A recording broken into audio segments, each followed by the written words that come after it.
A flight attendant ripped up a 12-year-old boy's ticket without asking a single question.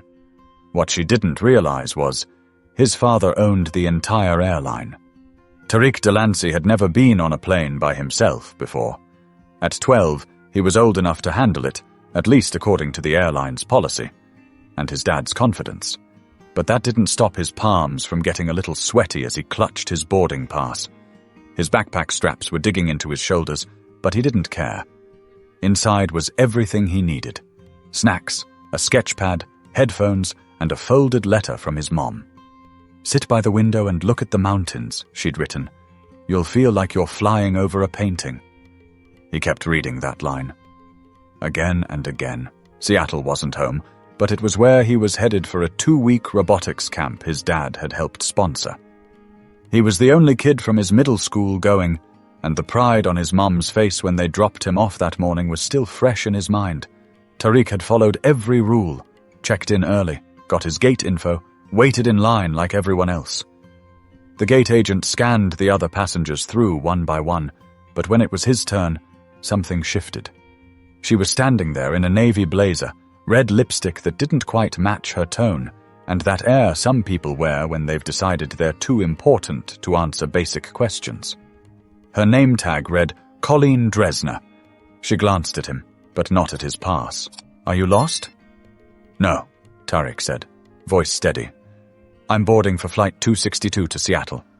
She didn't reach for the scanner, didn't look at the monitor, just tilted her head slightly, then said, "Where are your parents?"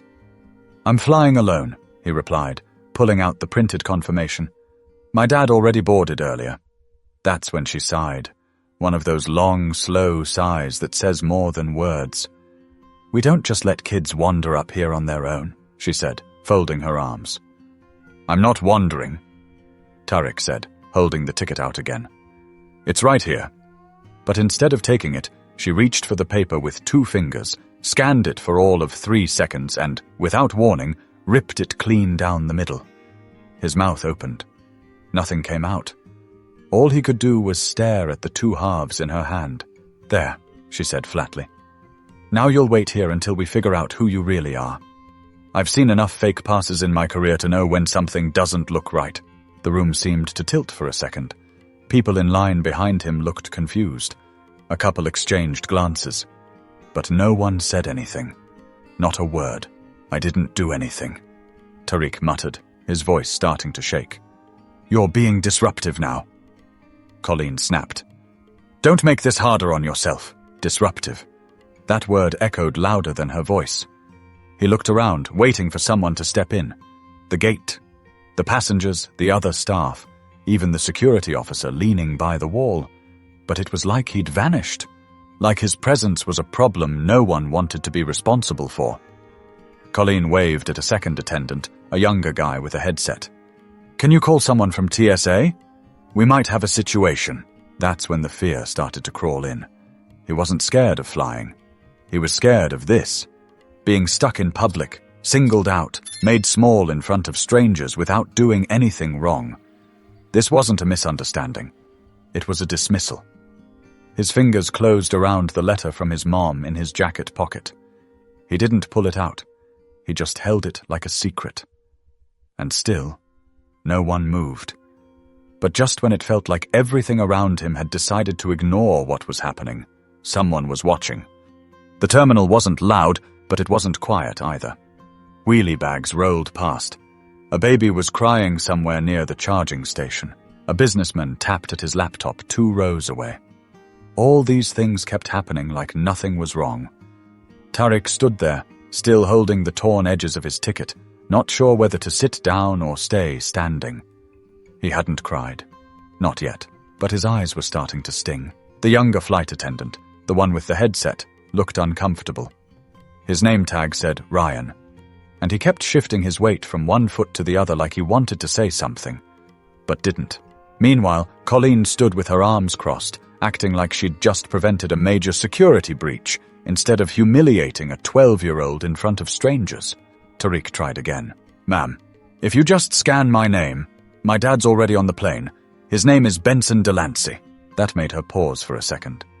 A flicker of recognition in her expression. but she buried it fast. "I don't care whose name you throw around," she replied. "I've been doing this job 20 years. I know when something smells off. I didn't lie about anything." "You're being combative now," she said. "You want to make this worse?" He didn't answer. Not because he didn't have words, but because he didn't want to give her anything else to twist. The TSA officer finally arrived. A stocky man in his 50s, chewing gum, wearing mirrored sunglasses indoors. He glanced at Tariq, then at Colleen. "What's going on?" "Possible fake ticket. He claims he's flying alone. Doesn't have proper ID. Getting smart with staff." The officer raised an eyebrow at Tariq. "You got a guardian here?" "My dad's on the plane already." "Your name?" "Tariq Delancey." The officer pulled out a tablet and started typing. After a few seconds, he looked back at Colleen. "We got a Delancey on the manifest. 2 of them, actually. Looks like Benson Delancey checked in about 30 minutes ago, and the minor was confirmed for UM service." Colleen asked, confused.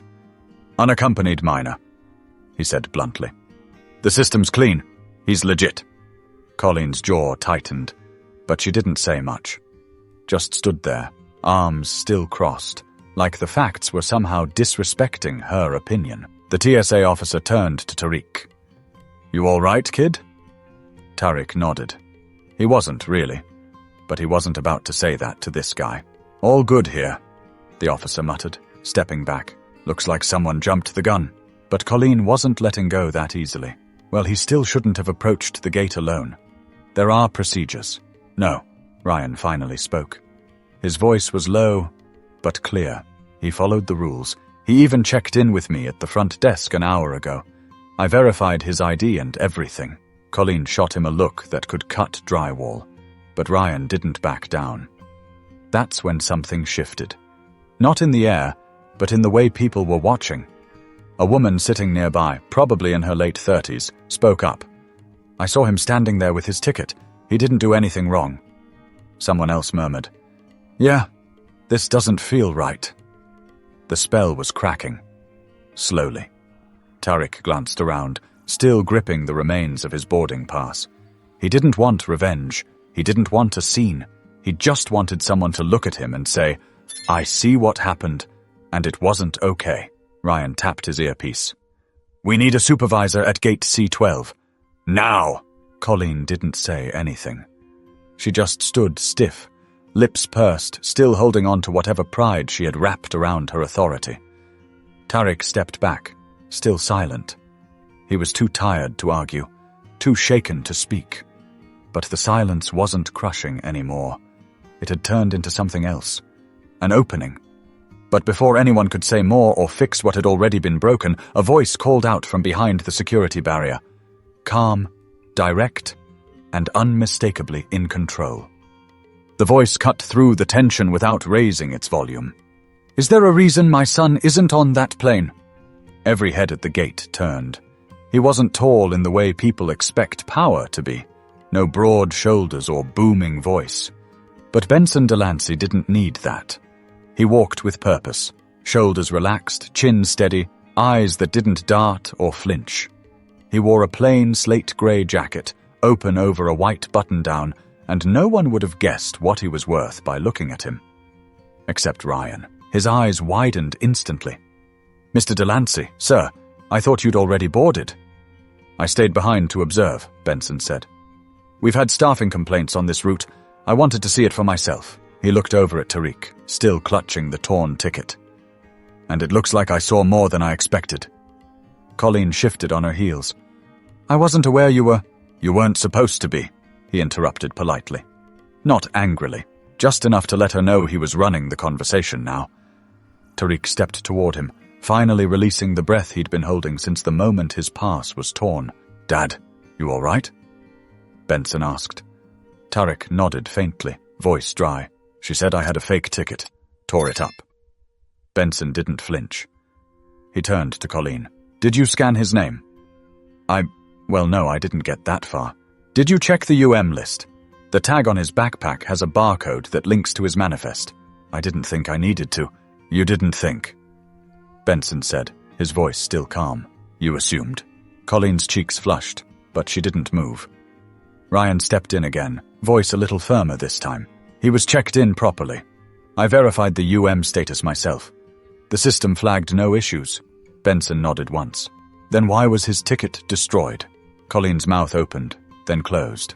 I'd like a supervisor now, Benson said, still not raising his voice. And I'd like this entire exchange reviewed on the gate security feed. That includes the moment my son was stopped, the conversation you had with him, and the exact time his boarding pass was destroyed. Ryan tapped his headset again. Already on it, sir. The woman who had spoken up earlier, the one sitting near the gate, rose from her seat and walked over. I saw the whole thing, she said. Your son was polite. He said he was flying alone, showed his pass. She didn't even read it. Benson turned to her, offering a slight nod. Thank you. Colleen's arms fell to her sides. She looked smaller now, still standing tall, but something had buckled under her posture. I didn't know who he was, she said finally, grasping at some kind of excuse. That's the problem, Benson replied. It shouldn't matter who he is. A heavy silence followed, one that didn't need filling. A supervisor appeared moments later, walking briskly, his badge catching the overhead lights. Mr. Delancey, apologies for the delay, he said, looking around quickly. We were just informed of the issue. We need a report filed, Benson said. And I want assurance that my son boards without further interference. Yes, of course. He's cleared to board. We'll issue a new ticket immediately. Tarek said nothing. He was still staring at the scraps of paper in his hand. Benson gently touched his shoulder. You good to fly? Tarek nodded again, but his voice was just a whisper. I just didn't get why she looked at me like that. Benson didn't answer right away. He looked at his son, then back at Colleen. She saw what she wanted to see, not what was there. The supervisor cleared his throat. Mr. Delancey, would you like us to handle this internally, or... I'll file my own report, he said. I'm not here for drama. I'm here for accountability. The words hung there for a moment, sharp but not cruel. But even as procedures resumed and apologies were muttered, something deeper had already taken root. This wasn't going to end with a new boarding pass. Tariq stood near the window now, away from the crowd, watching the tarmac while the gate agent scrambled to reprint his boarding pass. Benson remained at the center of it all, surrounded by people who suddenly remembered how to look busy. But he wasn't letting this moment pass quietly. Colleen had retreated behind the gate desk, pretending to double-check seating charts that didn't need checking. She knew eyes were on her now. Benson walked over, deliberately. Not angry, just clear. You didn't just tear up a boarding pass, he said calmly. You tore up a moment my son had been looking forward to for weeks. Colleen's hand paused on the keyboard. She didn't look at him. I made a judgment call. No, he replied. You made a judgment? Full stop. She slowly turned toward him, her mouth tightening. Are you accusing me of something? I'm pointing out something that already happened, Benson said. You made a decision about my son the second you saw him. Before he spoke, before you scanned his name, before you did your job. She crossed her arms again, almost instinctively. I was protecting the integrity of the flight. We're trained to spot inconsistencies. And your inconsistency was what, exactly? He asked. A child, standing in line with a valid ticket, quietly waiting his turn? Colleen looked like she wanted to argue, but there was nothing left to defend. The security footage had already been flagged. Ryan had made sure of that.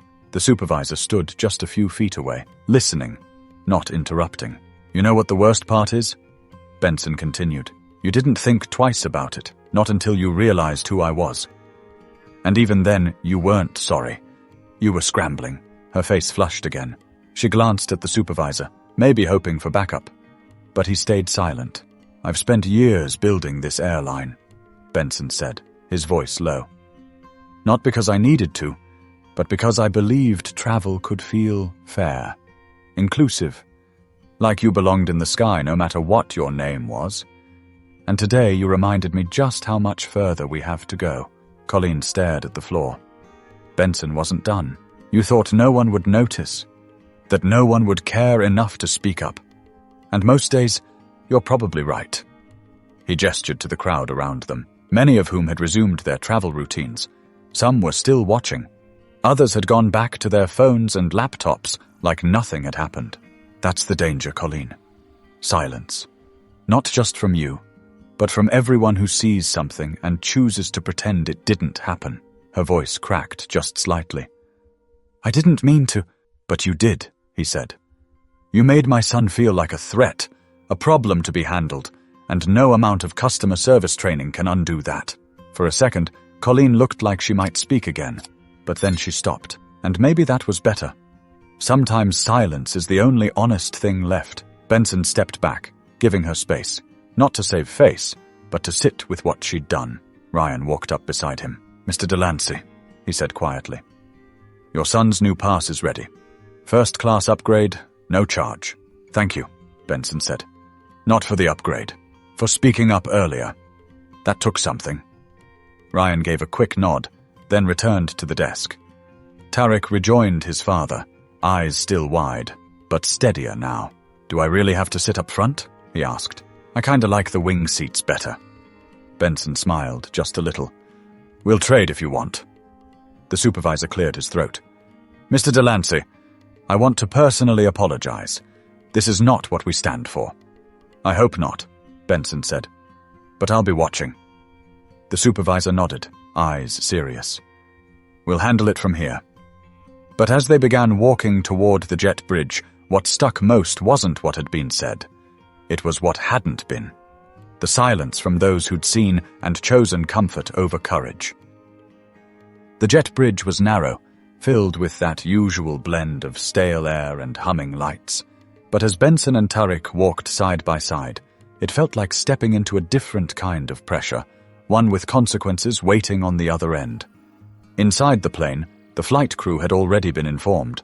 A woman in her late 40s, wearing the same Navy uniform as Colleen, but with warmer eyes and steadier hands, greeted them immediately. Mr. Delancey, she said, we're so sorry about what happened at the gate. Your seats are ready. And Tarek, if you'd like to visit the cockpit before takeoff, we'd be happy to show you around. Tarek blinked, surprised. Really? She smiled. Really? Captain's a fan of your dad. Benson placed a hand on his son's back. Go on. I'll be right here. As Tarek followed the attendant to the front of the plane, Benson watched him with a mixture of pride and something else. An ache, deep and familiar. He had grown used to seeing things like this play out, but it never stopped hitting a nerve when it touched his own family. He sat down in seat 2A and pulled out his phone. No corporate emails. Not yet. Instead, he opened a notepad and typed a message to his chief of staff. Gate agent at Sacramento Terminal C12. Incident involving unaccompanied minor. Security footage flagged. Request internal review and retraining evaluation. I'll handle the report. This one's personal. He hit send, leaned back, and stared out of the window as the jet bridge pulled away. Back in the terminal, the aftermath had already begun. The supervisor, Dean Rosner, stood near the desk with Ryan, now off duty, but lingering nearby. Colleen remained at her post, silent and still, staring at the screen like it would erase the memory of what had happened. Dean spoke quietly. You understand what's coming, right? She didn't look up. Disciplinary review, at the very least. Her jaw tightened. I didn't mean, I know what you meant, he said. But meaning something and doing it are two different things. You acted without cause. That's documented. You singled out a child, didn't follow protocol, and now there's a fire under us from the top. You've got a file now, Colleen. A serious one. She said nothing. But the weight of it was sinking in. Meanwhile, Ryan stood with his arms crossed. Not smug, not satisfied, just watching. You could have handled it different, he said. You had the info. The manifest was flagged. You just didn't care. Colleen finally snapped, voice sharp but low. Don't pretend like you've never missed something. I have, Ryan replied. But I've never shredded a kid's ticket because he didn't look like someone I expected. Dean cut in. All right, that's enough. HR will handle the rest. Ryan took a breath and walked off, not bothering with a goodbye. Back on the plane, Tarek returned from the cockpit, smiling just slightly.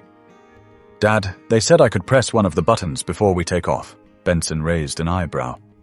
Did you ask what it did first? I'm not trying to launch the cargo door mid-air. Tariq grinned. Benson laughed, and for the first time that day, it felt real. A few minutes later, the flight attendants gave their safety demo. Passengers buckled in. The cabin settled. Tariq turned in his seat. Are you mad at her? Benson paused. No. Why not? Because getting angry is easy, he said. Making sure it never happens again, that's harder. That's where the work is. Tariq leaned back, quiet again. She looked at me like I didn't belong there. I know. I didn't like that. You're not supposed to. He reached into his pocket and pulled out his mom's note, creased now from how tightly he'd held it. Still gonna look for the mountains, he mumbled. Benson looked out the window. You'll see them. And a lot more. Just don't ever let someone like her make you question if you belong in the seat you earned. Tariq nodded. But even as the plane lifted into the sky, Benson knew the conversation wasn't finished, because the system that allowed this to happen wasn't grounded at the gate.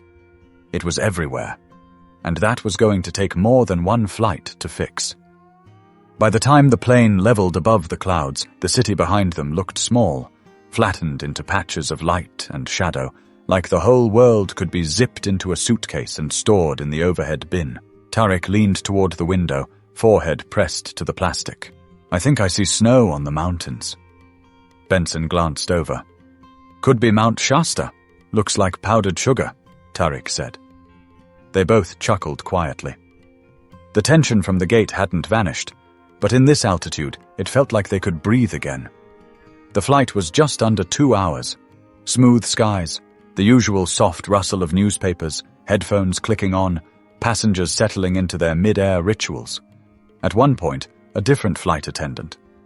Sharon, name stitched in neat cursive, approached with 2 glasses of water and a folded note. This was passed from the gate supervisor before takeoff, she whispered. He said it's for you. Benson unfolded it. Mr. Delancey, we're reviewing all recent gate interactions across terminals starting tomorrow. I know a formal apology isn't enough, but we'll do better. Dean Rosner. He folded the note slowly, slid it into his coat pocket. Across the aisle, an older man, mid-60s, silver buzz cut, worn denim jacket, leaned slightly over. That your boy? He asked. Benson turned. He is. He handled himself real calm back there. Most kids would have lost it. He's been taught not to. The man nodded, then glanced at Tariq. My grandson's around his age. Kids like him. They gotta be twice as patient, huh? Benson didn't answer right away. Twice as patient, 3 times as careful. And still, things happen. The man gave a knowing nod, then sat back in his seat. He didn't say another word for the rest of the flight. He didn't need to. Tariq stretched his legs and yawned. Will they fire her? I don't know, Benson replied. Do you want them to? No, he said. I want them to understand why it matters. Why it always mattered. People don't learn when you just erase them. They learn when they're forced to see what they couldn't before. Tariq looked down at his sketchpad, finally opening it for the first time since boarding. He started to draw. Mountains, clouds, a long plane slicing across the sky. You think she'll remember this? He asked. I think it'll follow her, Benson said. Good. They didn't talk much for the rest of the flight, but the silence between them wasn't heavy anymore. It held something else. Understanding, maybe.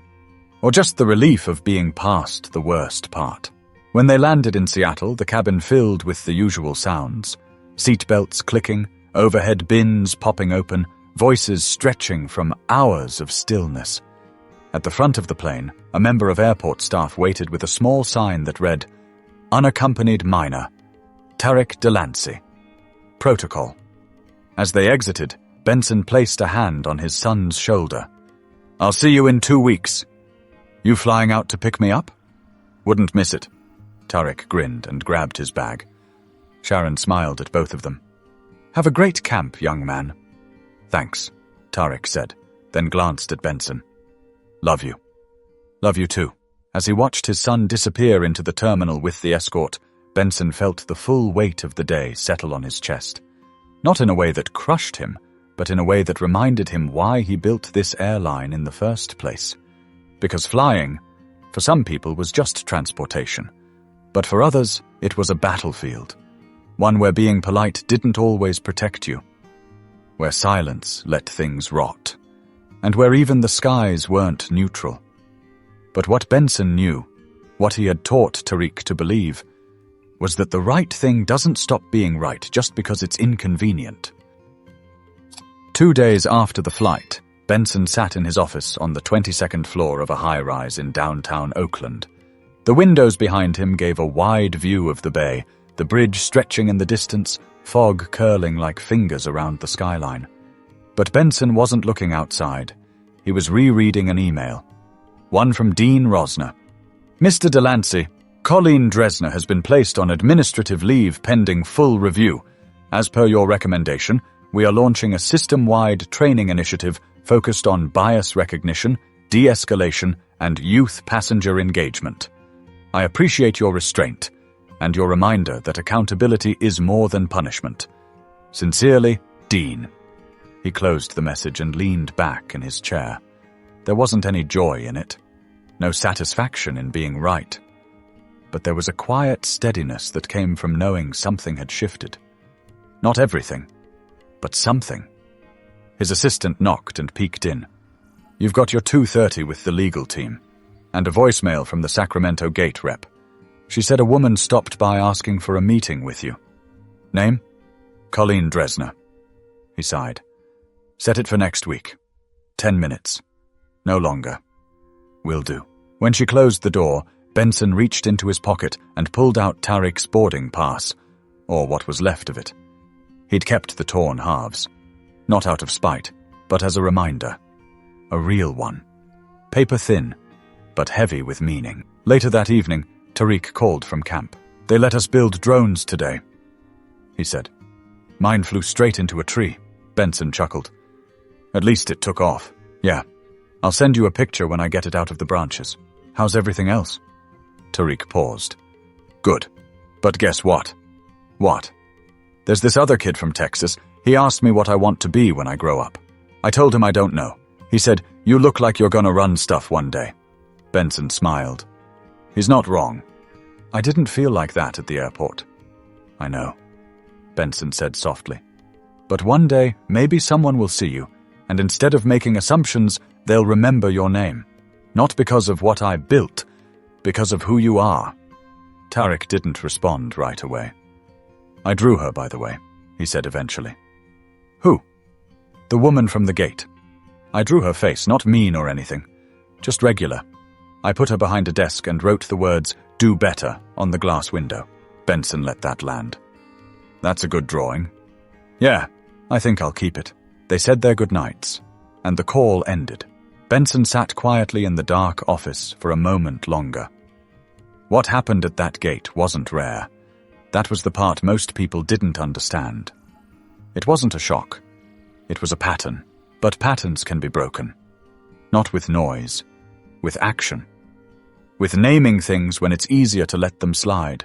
With raising a son who knew how to stay composed when the ground shifted beneath him. Not everyone has the luxury of a father in the first-class lounge ready to step in.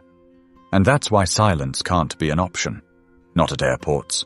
Not at school. Not anywhere. So, if you're watching this right now and thinking, I've seen something like this happen, or I've been Tariq, or even I've been quiet when I shouldn't have been, you're not alone. And that's the lesson here. Silence doesn't protect. It permits. And when people finally speak, really speak, systems start to shift. If this story moved you, share it. Not for views, for awareness, for accountability. And for every kid who's just trying to get to their seat without being treated like a problem. Subscribe if you believe respect should never depend on recognition. And next time you see something that doesn't sit right, don't look away. Say something.